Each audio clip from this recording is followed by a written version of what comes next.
A 2009 study by the Organization for Economic Cooperation and Development found that 11 of the 12 countries with the highest levels of discrimination against women were Muslim-majority countries. Amazingly, Muslim preachers in the West insist that Islam promotes equality and women's rights. Some even declare that Muhammad was a feminist, perhaps the greatest feminist who ever lived. Why do these preachers spout such shameless nonsense? They preach it because they know that there's a general atmosphere of ignorance about Islam and that they can say whatever they want since there's no one to correct them. I suggest that the first step on the path to reducing the gender gap in Muslim countries is an informed population of free people who will not fall for false claims about Islam and who can therefore draw attention to the real source of the problem. With this in mind, I present 3 Quran verses every woman should know.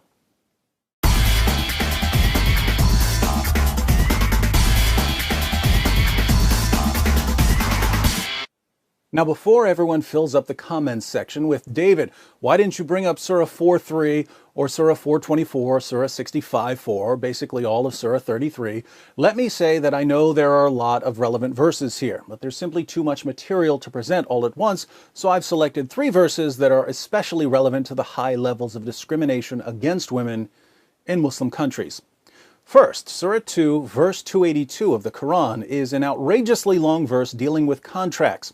But there's an interesting part in the middle that says, "And get 2 witnesses out of your own men, and if there are not 2 men available, then a man and 2 women, such as you agree for witnesses, so that if one of the 2 women, errs, the other can remind her. If 2 men aren't available as witnesses, then get a man and 2 women." Here we find the Islamic principle that the testimony of a woman is worth half the testimony of a man. Why is this? Muhammad explains in Sahih al-Bukhari 2658. The Prophet said, "Isn't the witness of a woman equal to half of that of a man?" The women said, "Yes." He said, "This is because of the deficiency of a woman's mind." The testimony of women is unreliable because women are, by nature, stupid. These teachings of Allah and Muhammad, combined with other problematic teachings such as the need for 4 male witnesses if you're accusing someone of sexual sin, have made it enormously difficult for Muslim women to testify against men in court. According to the New York Times, human rights workers have noted that as many as half of the women who report being raped in Pakistan are charged with adultery. Second, in Surah 2, verse 223, Allah says, "Your wives are a tilth for you, so go to your tilth when or how you will." We don't use the word tilth much nowadays. A tilth is a patch of ground that you plow so you can sow your seed. The Quran says that women are a tilth that you approach whenever and however you want. The historical background to this verse, according to Sunan Abu Dawud 2158 and 2159, which you can read by clicking the link in the description box, is that when Muslims moved to Medina, they began marrying women from Medina, and the women of Medina didn't want to have sex in certain positions. One woman told her husband not to come near her if he wanted sex in these positions. Let's read what happened. This tribe of the Quraysh, that was Muhammad's tribe, used to uncover their women intensely and seek pleasure with them from in front and behind and laying them on their backs. When the Muhajirun, the Muslim immigrants, came to Medina, a man married a woman of the Ansar. He began to do the same kind of action with her, but she disliked it and said to him, "We were approached on one side, i.e. lying on our backs. Do it so, otherwise keep away from me." This matter of theirs spread widely, and it reached the Apostle of Allah. So Allah, the Exalted, sent down the Quranic verse, "Your wives are a tilth to you, so come to your tilth however you will," i.e. from in front, from behind, or lying on the back. So a woman says, "I refuse to have sex in these positions." Allah's response to her husband is, "She's your tilth, your field for sowing your seed, plow her however you want."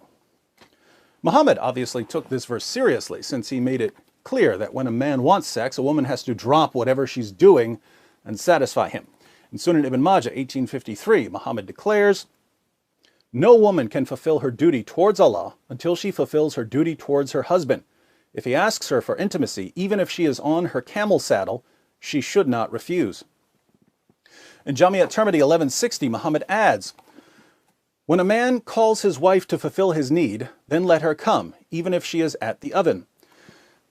Third, Some women aren't as quick to obey their husbands as Allah and Muhammad demand. So what are Muslim men supposed to do about rebellious wives? Allah answers in Surah 4, verse 34.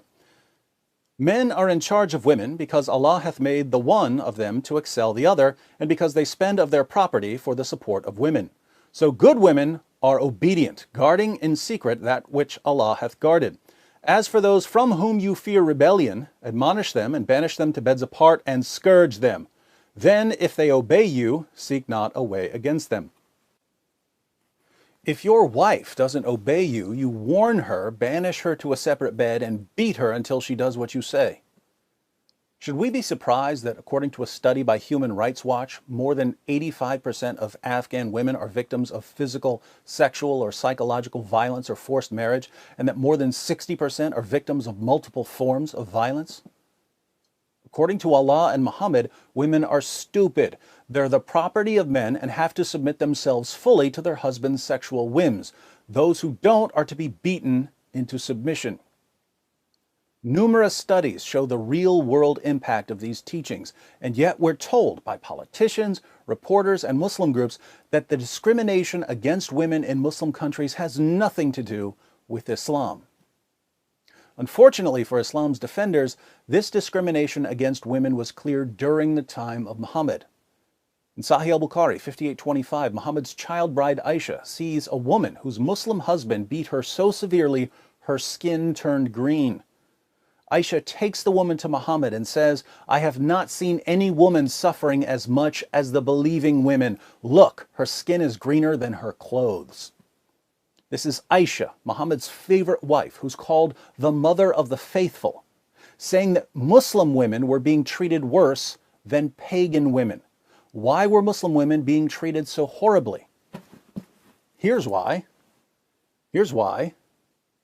And if you're expecting Muhammad to punish the man who beat his wife until her skin turned green, you haven't been listening. Muhammad rebuked the woman for being a bad wife. So Muslim women were viciously oppressed in the earliest Muslim community, and here we are 14 centuries later, and the situation hasn't changed. Why hasn't it changed? Because many Muslim communities today take that first Muslim community as their model. They take the teachings of Muhammad and the Quran as authoritative. If we want to see lasting change in our lifetimes, we have to challenge the pattern laid down by Muhammad and the Quran. So learn these 3 verses, share them with your friends, share the video. You can get all of the verses and all of the sources I quoted by clicking the link below. And if you haven't subscribed yet, you have 5 seconds to click this subscribe button.